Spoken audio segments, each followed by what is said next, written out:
بدگمانی بہت بری چیز ہے۔ یہ انسان کو وہ بھی تصور کروا دیتی ہے جو سرے سے ہو ہی نہ۔ رشتوں کی حفاظت محبت اور خلوص سے ہی کی جاتی ہے، نہ کہ بحث بازی سے۔ اگر ہم یہ کہنے کی بجائے دیواروں کے کان بھی ہوتے ہیں، یہ کہنا شروع کر دیں فرشتوں کے ہاتھ میں بھی قلم ہے، تو ہمیں لوگوں سے زیادہ اللہ کا خوف ہو جائے گا۔ بات تو کردار کی ہوتی ہے، ورنہ قد میں تو سایہ بھی انسان سے بڑا ہوتا ہے۔ میں نے زندگی سے ایک سبق سیکھا ہے، ہم کسی کے لیے ضروری تو ہوتے ہیں لیکن ہر وقت نہیں۔ جب لوگوں میں کچھ عزت حاصل ہو جائے تو اپنی سابقہ حالت نہ بھولیں۔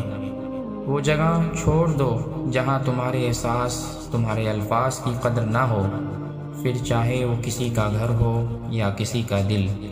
دھوکہ دینے کے ہزار طریقے ہیں، لیکن سب سے گھٹیا طریقہ محبت اور ہمدردی ہے۔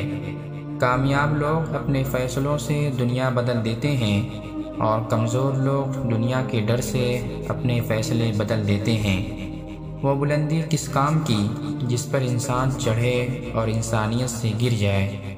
زبان کی حفاظت رکھو، کیونکہ عزت و ذلت کی یہی ذمہ دار ہے۔